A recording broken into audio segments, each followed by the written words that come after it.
Solid slate. Say Solid Snake? Solid slate. Goodness. I know, but it sounded like Solid Snake. Yeah, I know. Haha. You don't even know what Solid Snake is. Yeah, but I know that we're doing a movie about video games, so slide that reference in. Yeah, are you gonna Perfect. make that our introduction? Anything could be. I have like literally no bar for that. I just always want there to be an intro. It doesn't have to be good. No bar. Good to know.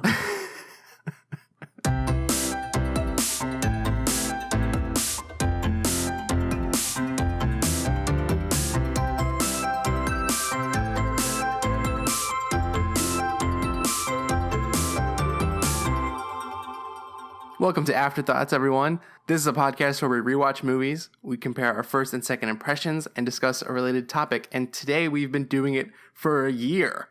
That's 1 year. That's crazy, right? My name is Joshua Kazemi, and I'm here with my co-host, as always, for a whole year, Coleman Taylor. 1 year. That's me. Are you going to keep the like That's Me thing going, or new year, new thing? I'll probably slide some new ones in, but I figured hitting the 1 year I had to do the classic. Yeah. The one that started it all, you know? Probably switch it up a little bit, though.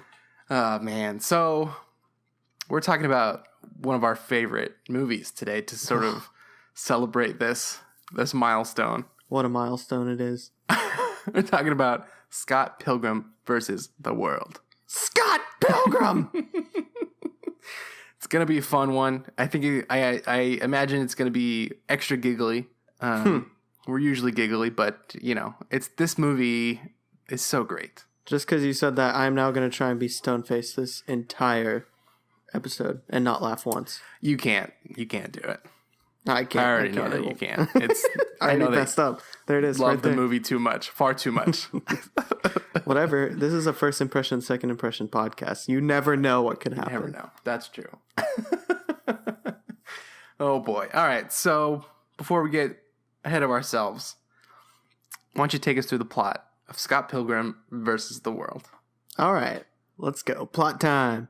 So there's this 22-year-old boy, whatever, named Scott Pilgrim, and he's dating a high schooler, and he's also in a band, and he has a huge bad breakup that you find out about later in the movie, and he's kind of just complacent in his high school dating relationship. He doesn't really care either way, but Knives is kind of obsessed with him and his band a little bit, and so he's kind of just doing stuff with her, and then suddenly this girl, Ramona Flowers, walks into his life, and she showed up in his dream first, but then he found her at a party and she was real, and so he gets to know her and then tries to start dating her and is like dating her while he's dating Knives at the same time. No. Oh no.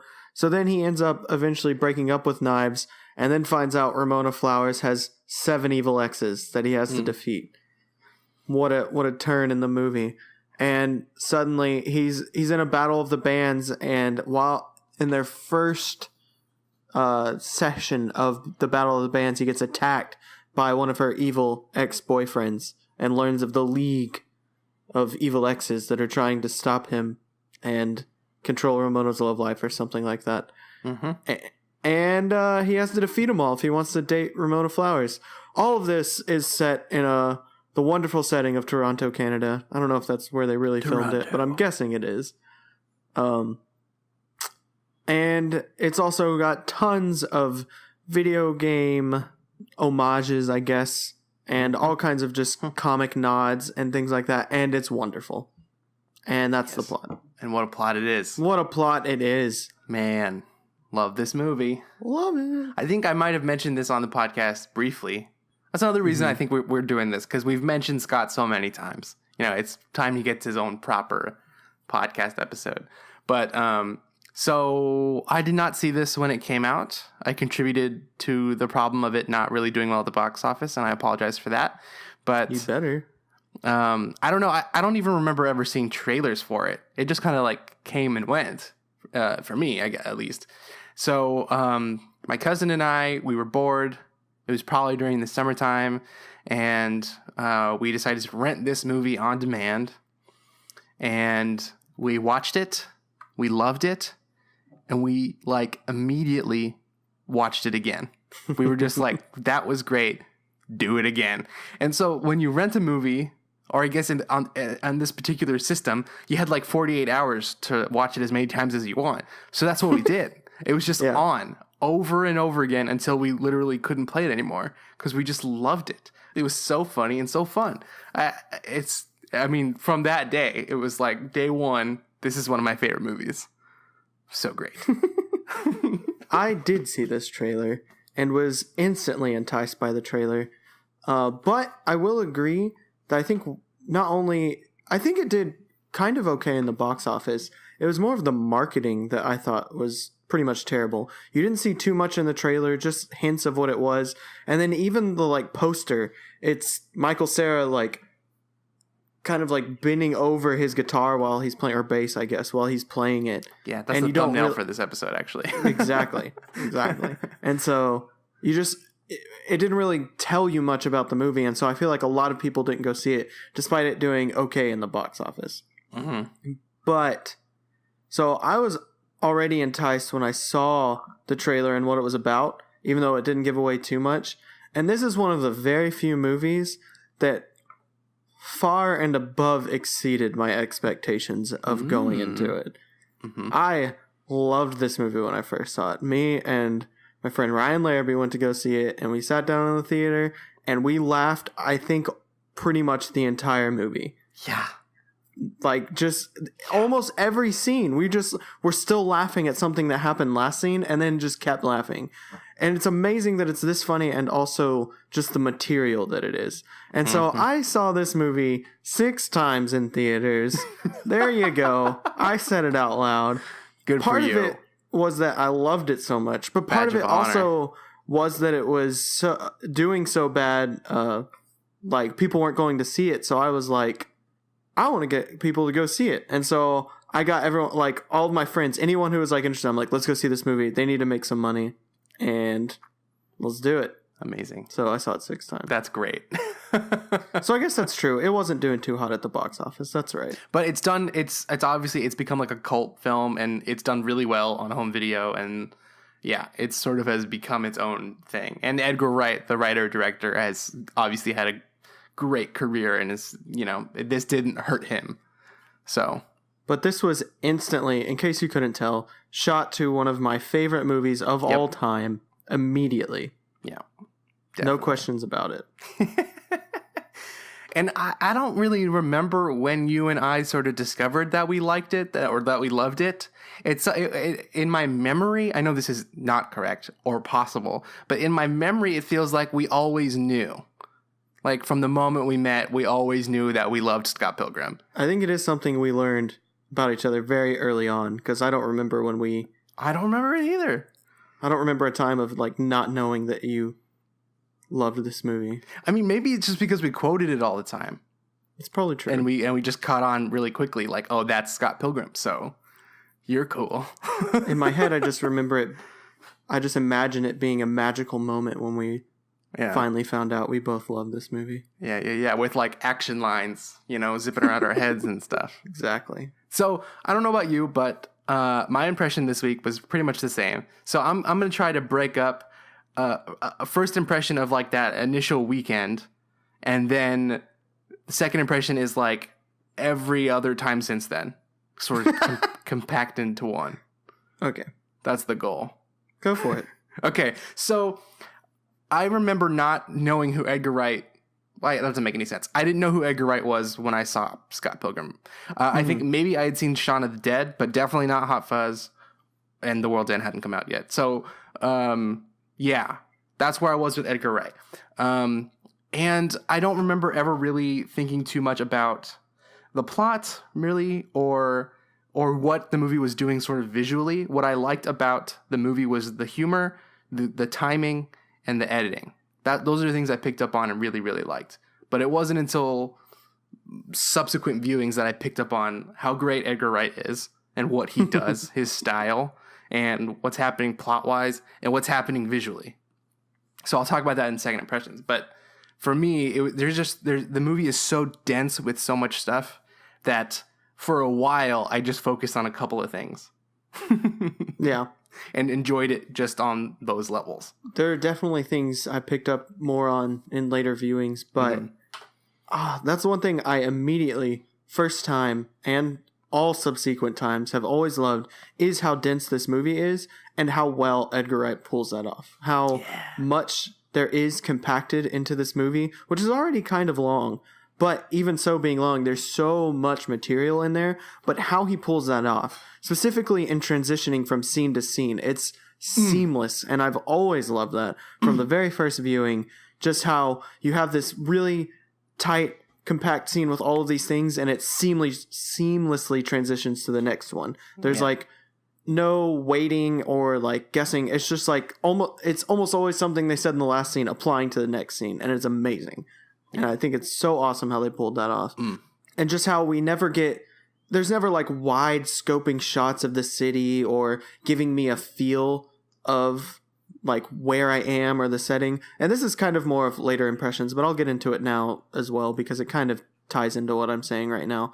But I just noticed how I took a class over short stories back in college. And one thing they always said was a strong aspect of short stories is that it's not this long narrative. It's you get in and you get out real quick into a situation. You get to the meat of something that's going on, and you have to pull it off real quick and get exactly to what is important. And I feel like so many of these scenes in this movie are exactly that. Just tons of little short stories that seamlessly transition into one another. Yeah. Which is awesome. And I really thought about that this last time, but it kind of applies to what I'm saying, that each scene is this dense right into what we need to know, and then almost immediately transfers into this new scene of exactly what we need to know. It's never like filler, or it just like almost always applies and gets right to the point and then keeps going. And that's why I think it's so awesome that they were able to put so much material into this movie. And I think it's because they did it that way. Yeah. Yeah, I remember like in college studying screenwriting, that's definitely a concept we talked about a lot, because when new screenwriters are sort of warming up and they're getting their bearings and trying it out, what often happens is scenes will start really slowly, and it'll sort of be like warm-up dialogue, and it's like, hi, hey, how are you? I'm good, how are you? Now let's start talking about what the scene's really about. And professors would say, like, point to me where the scene actually starts. Where's the first plot point within the scene? And then we would point it out. It's 3 or 4 dialogue or 3 or 4 lines of dialogue in, so you can scrap the rest and just start there. And it was like, get in late, get out early. And that is really, like, this movie's wall to wall. It's only stuff that we need. It's a long movie, but I enjoy it, and I think every little bit of it is necessary. Yeah. The only thing I would argue that isn't is Nega Scott at the very end, but it's hilarious. But I feel like that's literally just a gag, and that's it. Yeah. And to end on that gag, I think, is important for such a humorous movie. The last chunk of that movie would just feel a little too dramatic without it. I think that's like the last big laugh. Yeah. So necessary, even then. For sure. I also forgot to mention that for the first time ever on the podcast, I don't have any notes. Ooh. I was wondering, actually. Yeah. Because I figured you wouldn't for this one. I honestly just thought you would just talk about how awesome this movie is. Yep. That's what I'm going to do. Or if there was a drastic change and you suddenly hate it for some reason. No way, man. I thought maybe. I thought there was a slim chance that my opinion of this would change because I'm watching it maybe more critically than ever before. But no. I felt like for the most part it would be exactly how I remember it being, and it's just it's a riot, man. I laughed, just as much as I always do. It's crazy. Yeah. Well, to sum up my first impression before we jump into second impression, I would say, because I was already invested in not the source material, but just what it was based on. I'm such a huge nerd, so immediately starting with all of these Zelda noises and things that nod to that, and then just continue from there and continue to throw all of these just video game like nods in there and comic book homages and all of that, and then on top of that be so funny. It was amazing the first 6 times I saw it in theaters. Yeah. So I would say just all of it. Like, it was so wrapped nicely in a bow. It was never like, oh, it has a strong story, but the laughs were okay or anything like that. And on top of all of that, it was so unique. So I would say that sums up my first impression. Yes. Yeah. My first impression is I loved how much fun it was. I felt like this was one of the most fun movies I've ever seen, or I've had the most fun watching this movie with my cousin in that room nonstop for 48 hours, like just enjoying what it is. It's just such a fun movie. And that I mean, honestly, that probably encapsulates my entire first impression. It was so fun and funny, and I loved how dense it was. And there was so much to sort of unpack with each rewatch over the years. There was stuff this time that I was noticing for the first time. Well, I'm interested to hear about it. So let's do it. Let's do it. I mean, it's tiny things. And honestly, like, it's on me. I should have noticed. They're not even like small things. It's like, I didn't realize that Anna Kendrick was Scott's younger sister. Oh my god. It says it in the thing. It says it on her little tag. Yeah, it does. I knew. Yeah, it does. So, yeah, that's on me. But lots of little things like that, you know? Or like, I think at one point, early on, I remember that Neil's little tag says lives here, you know, which is hilarious. Yeah. But this time I was like, oh yeah, it says lives here. That's hilarious. You know, it's like I forgot that was in there, and it was hilarious. Yeah. Because everyone gets, you know, like an actual identifier. Yeah. It's so great. Oh, I don't even know where to begin. This movie is so amazing. It's so good. Just everything from the first watches, and then, like you're saying, unpacking it and finding more and more beneath the layers. It's so amazing that he's able to do that, and it doesn't really lose much over times. I'll just get these right out of the way because I don't even want to talk about him. I will admit, though, it's still hilarious, but it's still not as hilarious as the first time I saw it. Ooh. Like, okay. I don't think I will. I'm not saying the movie isn't. I'm saying the jokes. Like, I'll never laugh as hard as the first time I saw this movie. When Scott jumps out the window and he says he just left, I will never laugh as hard as I did the first time I saw this movie. I seriously think I laughed for like 5 minutes into the next scene after that happened. Right. Yeah. Yeah. So that's the main one thing. I've just seen this movie so many times, and I'll keep watching it, and I still love it. I just wish I could like watch it for the first time again. I wish it was still new and not old, which isn't a critic of the movie. It's, if anything, it's a like, even if as it's getting old, I still want to watch it. Like, that's amazing. But nonetheless, I still wish it was like new and fresh. But that's pretty much it. There's sometimes I wish it wasn't as sexually overt as it was, but at the same time, I kind of think that goes into like what the story is about anyways. Yeah. Which I think is a lot about baggage, which I don't think I really thought about the first time I saw this movie, but have thought about more as I've watched it later, and how good this story really is. Yeah, and like, I remember the first time the sword pops out of Scott's chest the second time and it says, Scott's earned the power of self-respect. Like, it made me laugh so hard, and that's all I really thought of it. And then the second time we watched it, it was like, oh, I get it. That's what the movie's about. Right. And it's awesome, you know? Like, I think, everything, all the sort of things that get dealt with, and even in the way that the humor is constructed, the things the characters talk about, all of it, I sort of think feeds into those themes and ideas. You know, there's never like, quote unquote, like a random humor. This felt like a really tight script that was very intentional. Yeah. Oh, I just love it so much. For me, like the main thing that I've gotten out of it in multiple rewatches is just, I love this. To me, this is like such a great example of filmmaking. Mm-hmm. I mean, like, I would want to. I have shown it in classes to students. When I was teaching film for a brief period of time, I showed clips of this movie to my students because it's such a great example of what's possible. Like all the different mechanisms you can use to tell your story, to get laughs, and like transitions, and just, it's great camera work, it's great editing, it's great sound design. It's just on all cylinders. The team is being as creative as they can.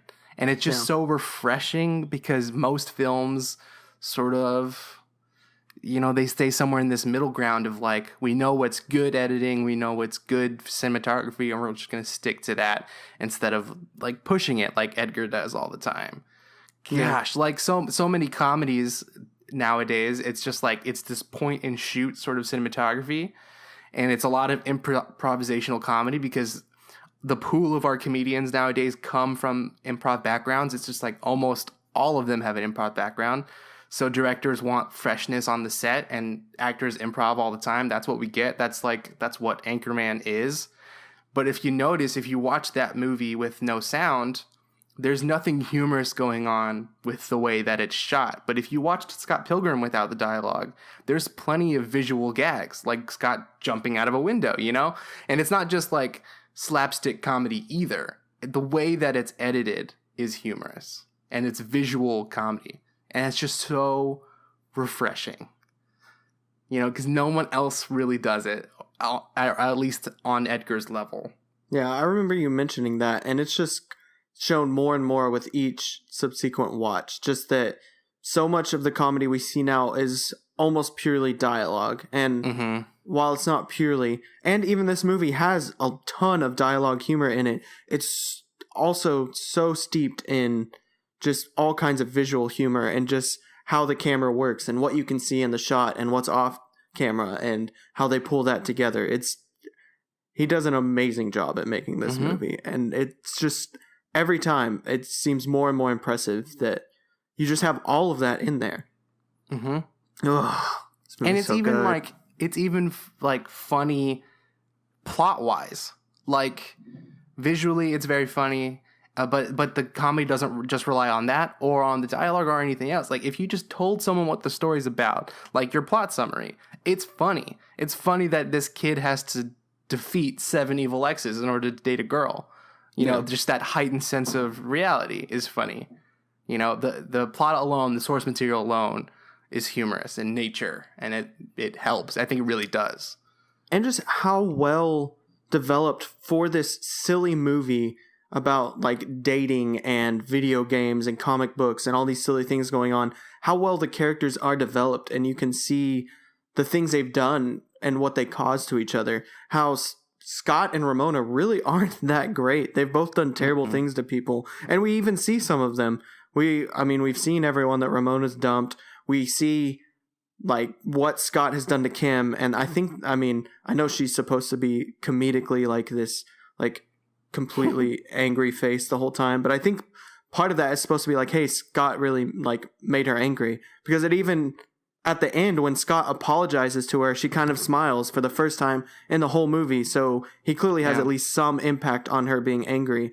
And I just think that's so interesting that we're like going through these different, like they're digging through their baggage, and even Knives in all of this. She's actually, even though we don't want Scott to be with her because we like connect with Scott as the main character, she's overall like better than him in this movie, for real, because he like dumps all these people, he just uses her, and she's like a rebound, and then kind of makes her start to become kind of what he is. Like, she's using Neil at one point. Right. I just think that's so interesting within this like crazy, like goofy movie that's like not serious at all, yet has these completely serious undertones about dating and baggage and all of these things. And I think that's awesome that Edgar Wright pulls that off. Yeah, and like sort of being a young person dating, it's not really that big of a deal. But when you're in it and you're that age and that's all that life is to you, it really is. It feels like that's everything to you. And so to take those ideas and themes of adolescence and dating and stuff, and to put them in this crazy world where the stakes are life and death, it works. You know, it makes that the way that we're seeing the movie is the way that they would feel in a regular real world. Like it would feel like Scott has to defeat these evil exes to overcome Ramona's baggage and actually get to be with her in a real way. And he has baggage on his own. And so to personify them in this funny way is such a great, fresh way to like make a quasi-teenage, like high school movie, I don't know, like have more weight. And make it like fresh and new. And it's just so much fun. It's not like this depressing thing of like, oh, you've got all these exes. Like, oh, I have to fight them in an actual fight or with swords or on stage. And it's awesome. It's amazing. Mm-hmm. And the dialogue, even though we have talked about how visually this movie is so strong, the dialogue is too. This script is so good. Just how everything's written and everything everyone says to each other, and then again how it transitions from one scene to the next. It's really well written. Mm-hmm. I forgot that I have the script on my computer. I discovered that like a couple days ago, and very much like Scott, I skimmed it. I didn't have time to read the whole thing. Yeah. But the dialogue is like the couple of lines that I read are word for word what happens in the movie. Yeah. And I was like, yeah, because the dialogue is so good. You know, it didn't have to sort of be manufactured on set. You know, I'm sure there might be there probably are some discrepancies, but for the most part, the skeleton of the script seems to have stayed intact, and it, you know, totally makes sense. I think it's a great script. One thing, though, is it seems there are parts of the movie that are in the source material, but either because the comic books weren't finished yet at the time of the making, or they just didn't have enough time to flesh all the ideas out, I feel like they just could have kept them out. And the idea I'm specifically talking about, and I'm sure there's more than just this, but like that door that appears twice when she's like, hey, I think there's a thingy over here. Oh, right. And he's like, what? And he's like, a door. And it's a random door in the park, but then they end up at her house. And then at the end of the movie, they walk through the same door. I'm sure that has something to do in the comic or is symbolic of something, but it just feels weird in the movie. And I think it could have just ixnayed like a few minor things like that. Sure. Do you know why the script that I have, actually it just says by Michael Bacall, but in the movie they credit Edgar as a co-writer. So this is probably an earlier draft, but it's also called Scott Pilgrim's Little Life, not Scott Pilgrim versus the World. And I wondered if that was like the name of maybe one of his other runs or something. I have no idea. Okay. Well, I mean, Scott Pilgrim vs. the World is one of the names of just one of the comic books, but I don't know. I can't remember. I only actually read the first two and have been meaning to read the rest, but have not as of yet. Yeah, I was at a Half Price Books yesterday, and I saw some Scott Pilgrim books, and I thought, if I had more time, I probably would pick one up and read it to prepare for this. But you know, whatever. Also, have I told you, at one point, I guess was I in high school? Maybe it was a freshman in college. I got an email to be an extra in this movie, but I lived nowhere near where they were shooting. Oh, man. And I had no idea what it was, you know? It might have said Edgar Wright. It might have said Michael Cera. And maybe Michael Cera was the only name I really recognized. But, like, I was just like, oh, that's cool, but I can't go. So, dang. Because it must have been, like, a crowd scene at one of the concerts or something. Which would have been awesome. Or maybe the castle scene. Oh, yeah, maybe. Wouldn't that have been awesome? You would have met Captain America. That would have been great. He's famous. Also, anytime I quote anything, I always tell anyone, if you guess that quote's from Scott Pilgrim, you got a 50% chance of being right. That's true. Because it's 50% Scott Pilgrim, 50% everything else. Anything else I quote. Yeah.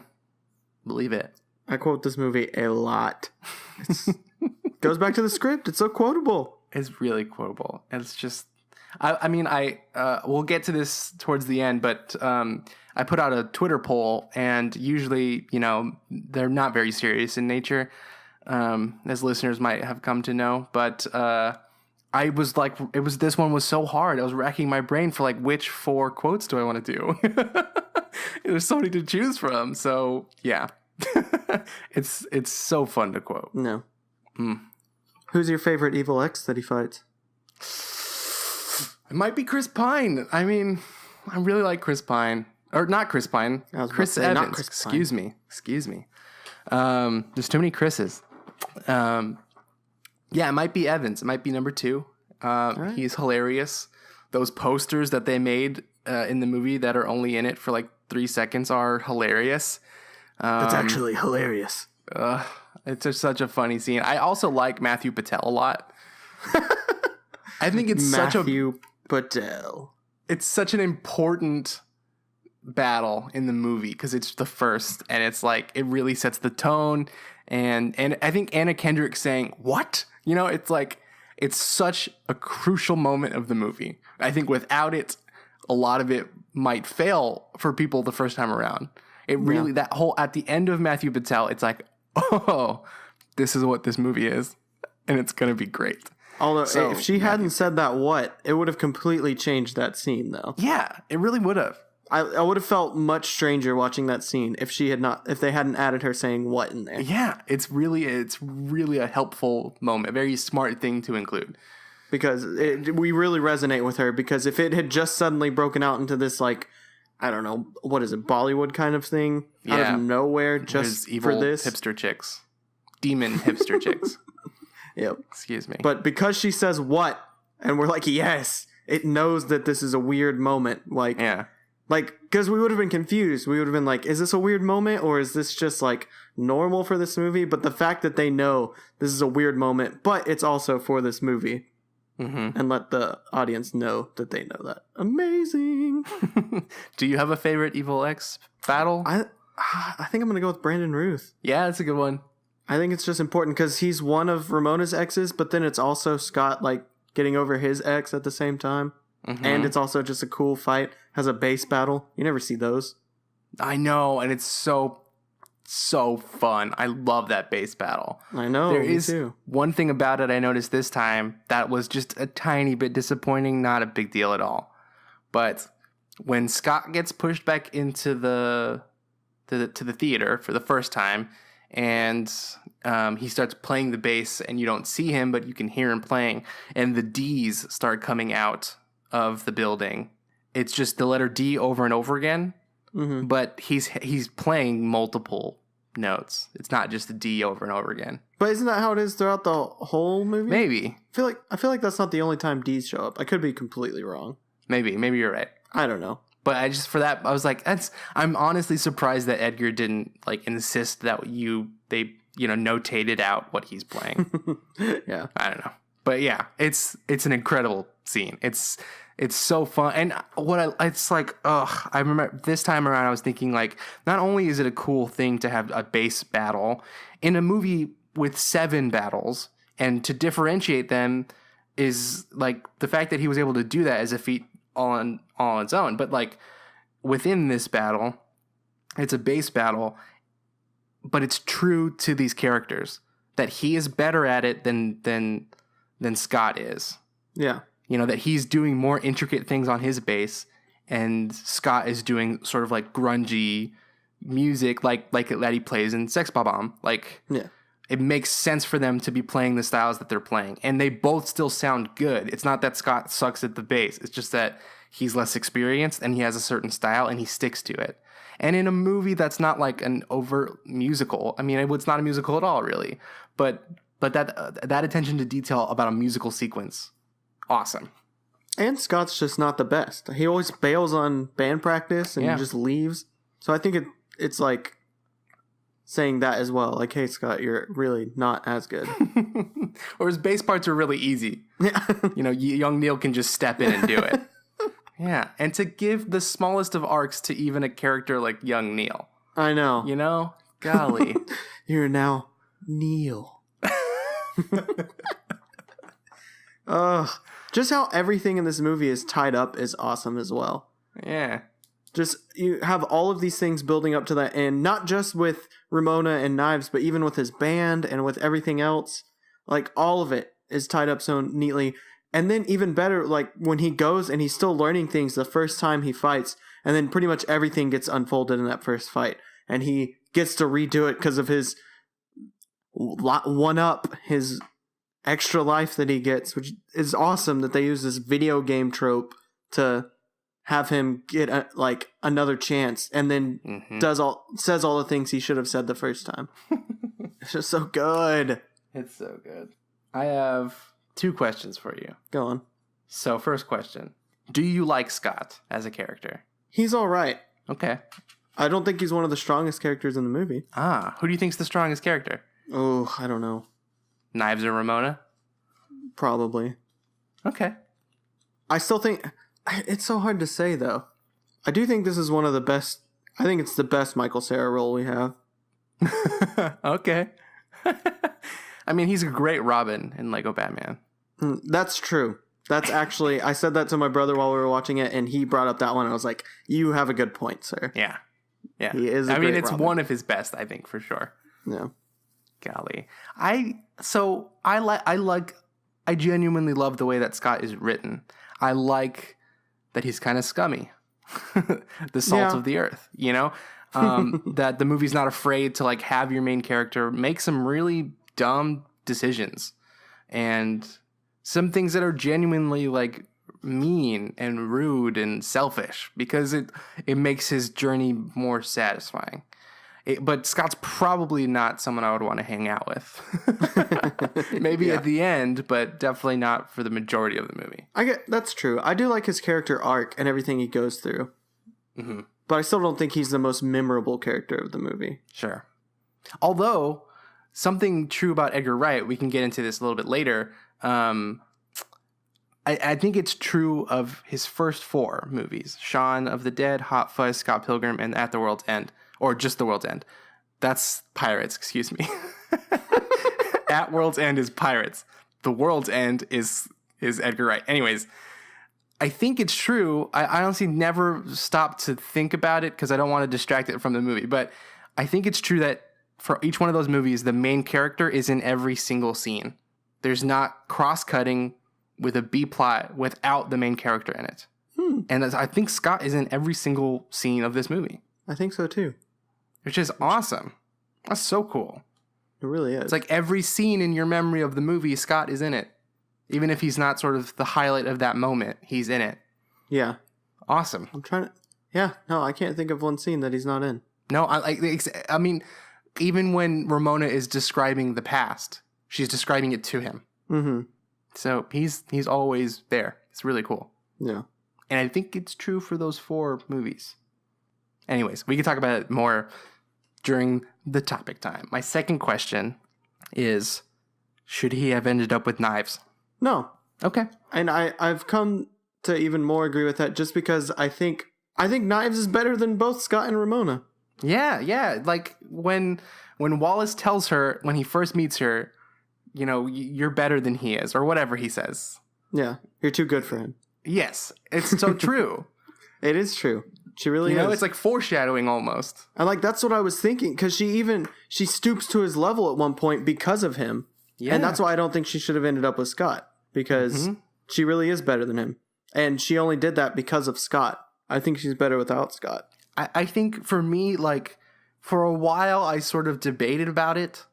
And I kept thinking, like, would it be better if Scott ended up with knives, like, for the sake of the movie? Would the movie be stronger in that scenario? And I think no, but the fact that I'm thinking about it so much, I think is a testament to how good the movie is. Like, it's the movie sort of makes you a little conflicted about it, and I think that's a good thing. Yeah. Because it's not like, I don't know, it doesn't just steer you into one direction. It's these multiple possibilities, and you can sort of think through them because there's complexity to the characters and the narrative. Yeah. But at the same time, I can understand why it's not everyone's cup of tea. Oh yeah, absolutely. I've always understood that. Even when I tell people, like, hey, I want to watch this movie, it's my favorite, I always warn them, like, but we don't have to, because it's very hit or miss. Like, if you're not into weird out there stuff with video games and just crazy stuff happening on the screen all the time, then it might not be for you. So yeah. And I think the movie succeeds for me because it doesn't teeter on this line of, like, being very visual or, you know, being sort of traditional. It's sort of full throttle visual. And I think that's why it works, because if it was if it was closer to traditional on the spectrum, I think it would be jarring. Like, the reason you don't see a lot of stuff like that in traditional narratives is because it can sort of throw you out of the movie. Yeah. Like, if we were to see like a whip pan or a punch in or all the different things Edgar does in a regular sort of movie, quote unquote regular movie, you might be thrown out of it. Like, oh, that's different. That's new. It breaks sort of visual language that we've already established. So the fact that he goes all the way with it makes it work. But not everyone likes that. Not everyone wants to be super aware of the fact that they're watching a movie. I just love how much is in this movie. And I think if you can get past the kind of nerdy aspects of the movie, you will find something you enjoy, even if it's not your favorite. Yeah. But I think if the nerdiness is just too over the top for you, then yeah. One and done. One and done, I always say. So good. It's just so hard to talk about because it's just so good to watch. Yeah. I mean, honestly, that's a good segue for what a listener has. I mean, I'll read out the listener's tweet, and then I'll do the poll at the end because the listener's tweet is pretty applicable right now. So let me say, I think it's Jamar Darren. I'm sorry if I mispronounced it. I feel like you mess up our listeners' names. It's hard. Every week. I'm sorry, but they tweeted to us, best movie of all time. Every time I watch it, and I replied and was like, "Yeah, we love it too. We're doing it for our first year of the podcast." And then they replied again, "I will listen and judge. It should be a short one. How long does it take to say perfect? LOL." Love the concept. So thank you for tweeting. Very applicable. It should have been short, but here we are. Yeah. Yeah. Oh, it really is though. It's like the perfect movie. I seriously think it's my favorite movie of all time. That's great. It's a good one. So I tweeted out a poll. I said, this week we're rewatching and talking about Scott Pilgrim. Your thoughts? Option A, the comic book is better. I would have included the entire quote from the movie, but you can only do a certain amount of characters. So there's that one. And I'm hoping people remember that that's a quote from the movie, and I'm not just like giving them a way to say that they don't like the movie. So there's that. The second option is 7 X's. It's just 7 capital X's. Like you literally wrote out 7. Yes. 7 X's. Yes. The third option is I'm in Lesbians with It, obviously. Oh my goodness. Obviously. And the fourth is bread makes you fat. Which is probably my favorite part of the movie. I know. Ugh. I love it. It's so funny. Those are that and him jumping out the window had me rolling the first time I saw this movie. Yeah. So funny. I died laughing when he said that. Even the little run he does when he realizes it's knives at the door right before he jumps out is super hilarious to me. It's so funny. Oh my gosh. I'll go on this tangent real quick because it just reminded me of it. Just how good this movie is. Like, the humor, just how there's little jokes to keep you laughing the whole time, and then so many big ones. Like, there's no in between. There's just so much laughter in this movie. I feel like nothing misses. Like, almost every single one hits. There's never one that I'm like, oh, that wasn't that funny. Like, it's just so good. I feel like so many movies have like hit or miss. Yeah. They might have some really big ones, but they're like humor all across isn't good, or vice versa. They only have a bunch of little jokes, but there's nothing I'm like laughing at for like 5 minutes straight. This movie has both throughout the whole thing. Mm-hmm. Like, to have multiple jokes that I'm laughing at for more than like a minute is incredible. And then you've got tons of little ones to keep me laughing throughout the whole time. Hilarious. So funny. But I'm done. Now, tangent concluded. All right.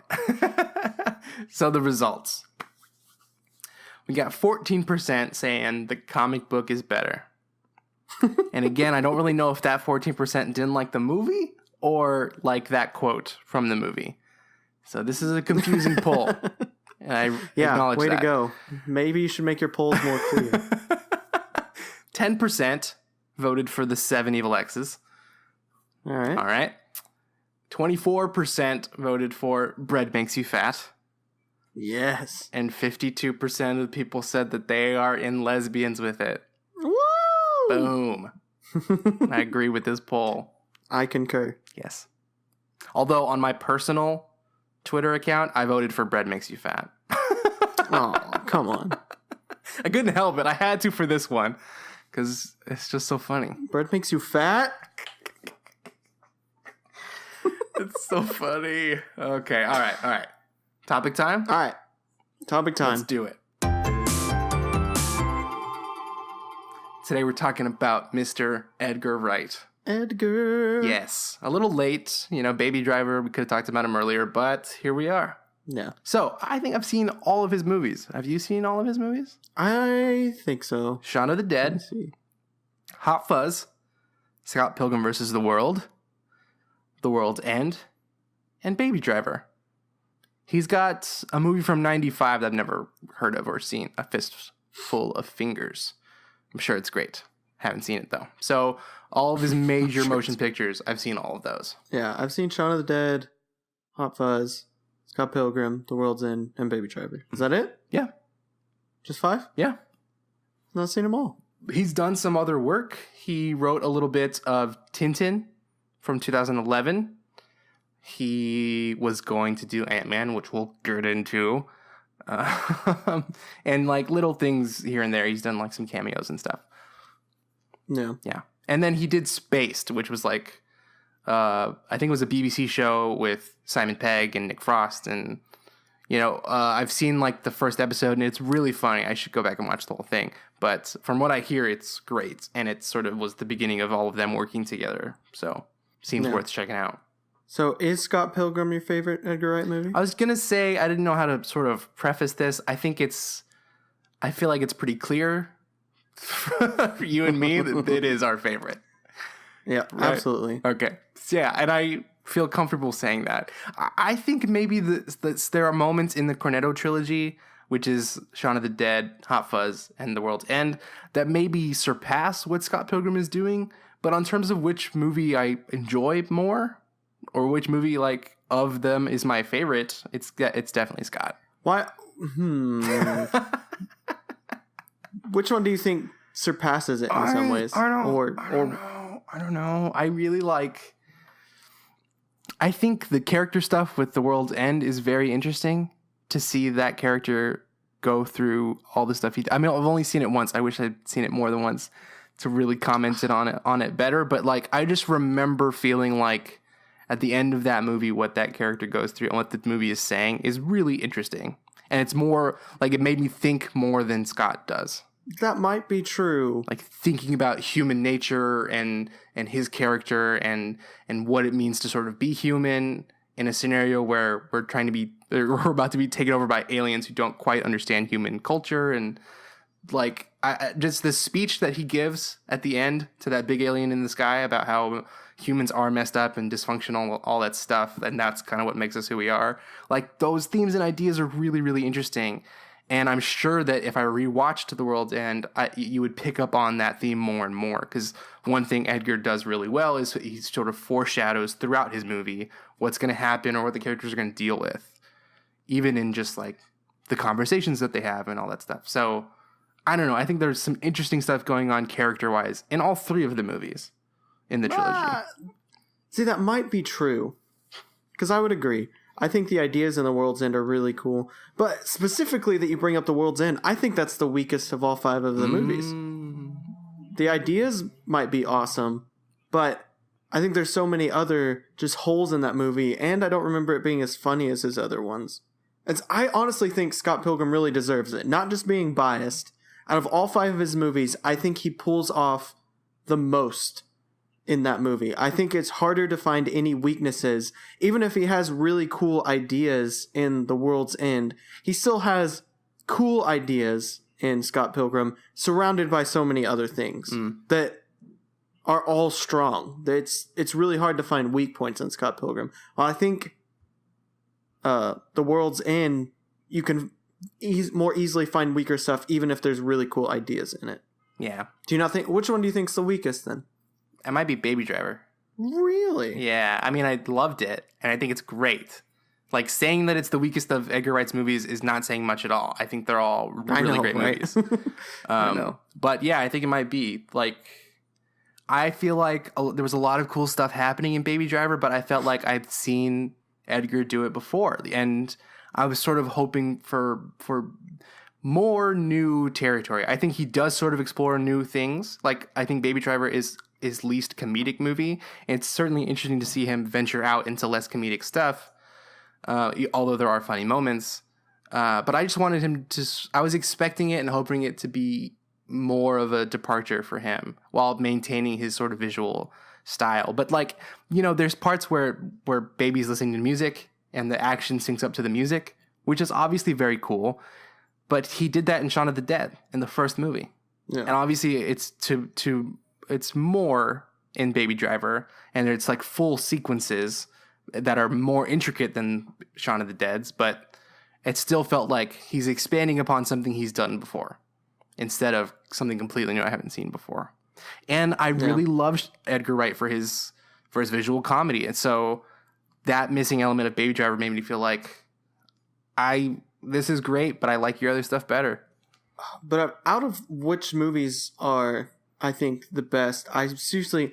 Because when I first saw Shaun of the Dead, thought it was hilarious and amazing. Yeah. But then I didn't actually see Hot Fuzz till after I saw Scott Pilgrim. Uh-huh. But now that I've seen it, if I had seen it before, I would have thought Shaun of the Dead was amazing, but Hot Fuzz is even better. He's just building on the stuff he already had. Uh-huh. It's hilarious. And then Scott Pilgrim is like pinnacle, amazing.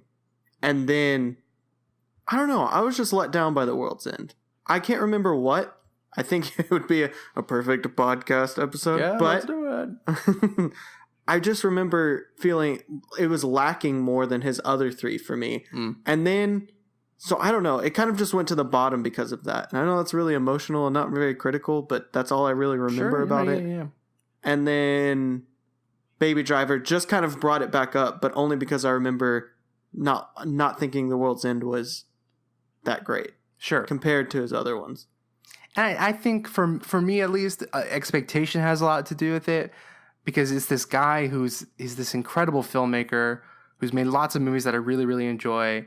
And so to sort of keep that momentum going, for me, it's hard. Like to really love Scott Pilgrim, and then the next one is The World's End. It's like the order of that, I think, definitely plays into it. Like if The World's End came before it, I might like it just as much as I like Hot Fuzz and Shaun of the Dead. But as of right now, I definitely think Hot Fuzz and Shaun of the Dead are better than The World's End. Yeah. Although, once again, not bad at all. Yeah, none of these movies are bad movies. Reiterating, they're all good movies. Yes. I would 100% watch any 5 of these movies again. Yeah. Hot Fuzz is on Netflix. I might just like watch that tonight, you know? It's so good. I know. Golly. Edgar Wright. He's so good. He's so good. Do you mind if we talk about Ant-Man just a little bit? Let's do it. It still makes me sad. It still makes me so sad. Okay, for those of you that don't know. So Edgar Wright wanted to make an Ant-Man movie long before the MCU even existed. And he was in talks about it with different people, with people that held the rights for a long time. And he always had an idea for how he wanted to do it. And I would guess, like, in a visual way, he had a distinct idea in his head that he wanted to bring to life. So he was working on it, and he was attached for a long time. So the MCU decides we're finally going to bring Ant-Man in, and this is how we want to fit him into the universe. And at some point down the road, after a script had already been written, Edgar Wright and Marvel decided that they wanted to do 2 different things. Makes sense. I get that, but it still makes me so sad that we had an Edgar Wright Marvel movie that we're never going to get to see, you know? And the movie is filled with like little Edgar Wright isms, but it's still I was about not to say, him.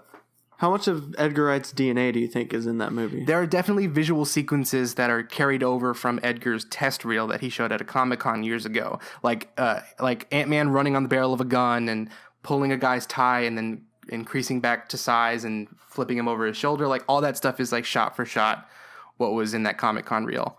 And then, that the recurring bit of Michael Peña's character like telling stories really fast and then you're seeing it unfold, like that humorous visual thing. I'm willing to bet that was Edgar. I can't be 100% certain.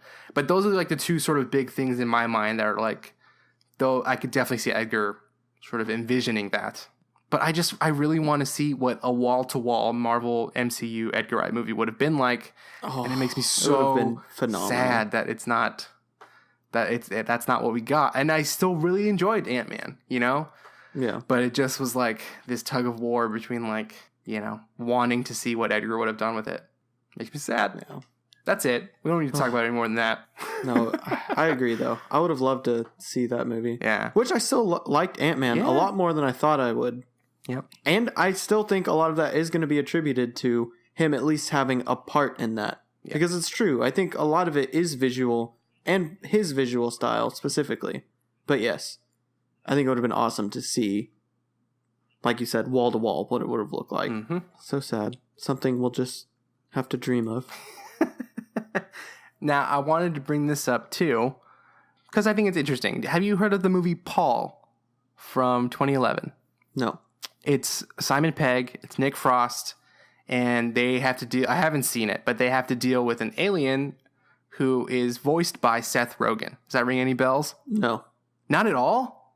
It kind of does. What? What? So he's a little CGI alien. He's voiced by Seth Rogen, and it's Simon Pegg and Nick Frost from the Cornetto trilogy, and it's an action comedy with an alien. Oh, that kind of sounds familiar. Yeah. So I wanted to bring it up because I honestly have never interacted with anyone who thought that this was an Edgar Wright movie, but I'm convinced that some people out there must think it's Edgar Wright.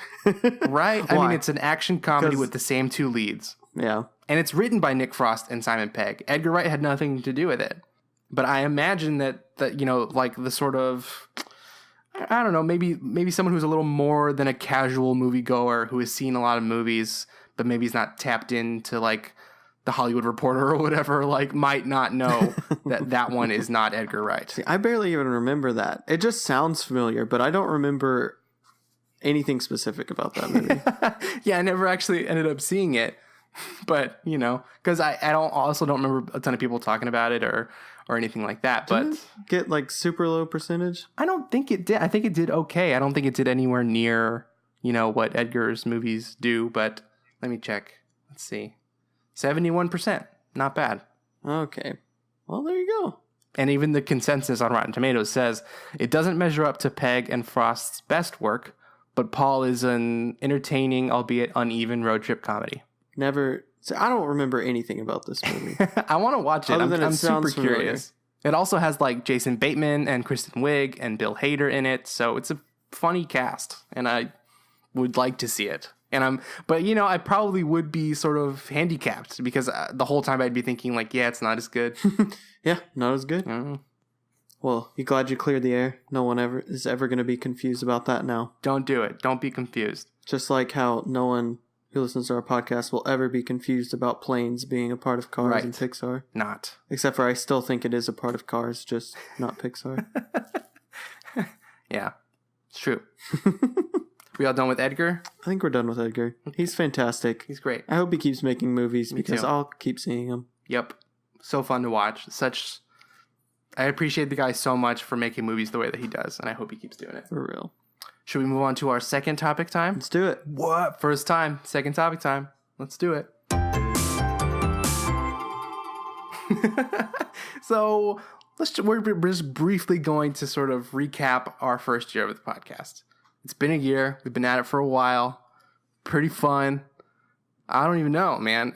I've loved doing it. Yeah. It's been real fun. It is. It's been fun.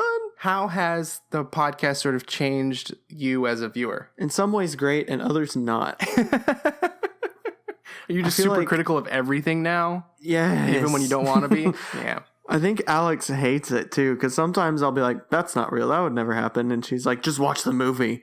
Just stop being critical of everything. It's a movie. And I'm like, I can't turn it off. Yep. I mean, but other times it is cool, because when there is a really great movie, you do pick up on things you wouldn't normally in your first view. Yeah. So it's like a double-edged sword. Mm-hmm. How about you? That's something that I've always kind of lived with. Yeah, I figured. I mean, at least, starting in 2008 when I started studying film, like my brain is just wired to think of it like that. So, I mean, it's certainly heightened, this year has sort of made it, I could say this, but it might not be true. I feel like it's made it harder for me to watch newer movies because we've been watching so many older ones, and I feel like I'm sort of living in this past of movies and I want to be watching more newer things, but it's probably not true. I mean, I feel like I've seen all the sort of big new things that I wanted to, so I just feel like that, but it's ridiculous. I do really enjoy the week to week of like having a platform to discuss movies because I love talking about movies. I love movies. I like making them and talking about them, and to have this podcast and to be able to do that is great. I really enjoy that. Yeah. And I almost feel like completely like I don't trust my first impressions anymore. I know. I always want to rewatch a movie now and to really think about it. It's so true. Because it really is interesting to see whether they hold up or not, or if they get even better. Mm-hmm. I really do find it fascinating. And, like, we change. What we like changes. And it's interesting to think about, like, why you like something then and not now, or vice versa. And, because you change, the movie stays the same, unless it's a George Lucas or, like, Steven Spielberg movie from the 80s. Yeah. It really is. It's especially nice to watch a movie that I watched, I think specifically as a teenager, and then watch it now. Mm-hmm. I think that's where I see the most difference. Yeah. Because when I watched as a teenager, I would just like let the movie unfold before me and not really pay attention. Just be like, oh, this is awesome. And now to like watch back and see if it was actually awesome or not. Yeah. In my head. Mm-hmm. Mm-hmm. Mm-hmm. Also, how far we've come. Yeah. Have you ever gone back and listened to Finding Dory? Oh my gosh. A couple times. Yeah. That's why I was gonna ask, like, if there are any episodes that sort of stand out to you. And for me, it's definitely like the episodes we started putting out in like February of this year. I really enjoy because I think that's when we really started to get into our rhythm that we've stuck with this whole time. It's when I think around the time you started doing your plot summaries, when we got the theme songs. And like for a good stretch of time, every episode was around 35 minutes long because we were really sticking to this format.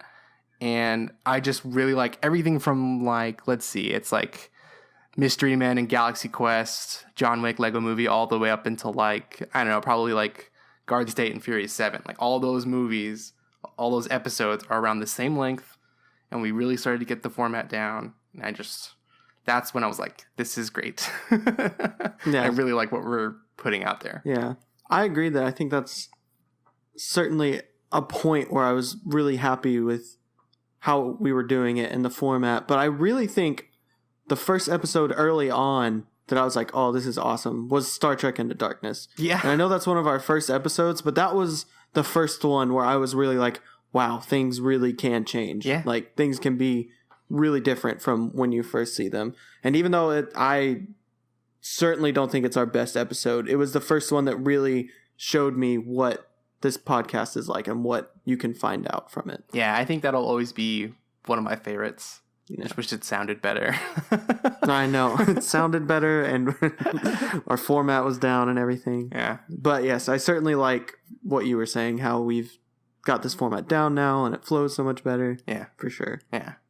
And then love Braveheart as well. We've got some guest episodes recorded that are coming out soon, but the only one that's out right now that we can really talk about is the one with Ryan Walker, and that was so fun, and that was a chance to sort of play with our formula a little bit, and that was really interesting to do, and yeah, that's a really fun one to listen to. And then we got some more coming out in the future.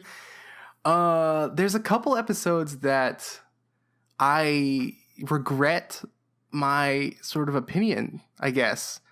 And I wish I could remember. The one I know for sure is Despicable Me. Really? The more I think about Despicable Me, the more I like it. And I was kind of critical of it when we talked about it, if you go back and listen. But the more I think of it, I'm like, but it's just like a kid's movie. And it's like, it's like the things that I didn't like about it are like, I don't know, decisions that were made for the sake of humor. You know, Yeah. like they weren't serious character decisions or plot decisions. It was like, it's a funny, silly kids movie, so we're not going to care so much about how things sort of add up. And it doesn't make the movie like great or even better, but I think I just regret being as harsh as I was. Yeah. Jeez. Just let the kids have their fun, Sorry, Josh. guys. I think one I regret is one that hasn't been released yet. So I shoot. can't talk about that yet. Oh, I want to know what that is when we stop recording. I don't think I regret my opinion. I wish I had said more on it. Oh, okay. There's plenty of that for me. I always am like, should have said that. And I think about it later, you know?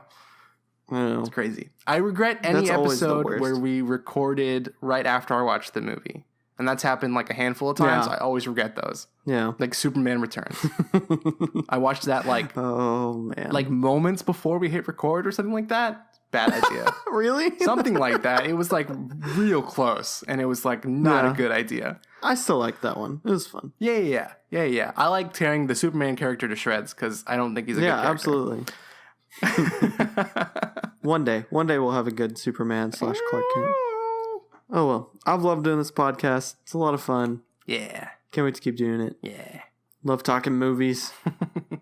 This might be our first podcast over an hour. Maybe. Who knows?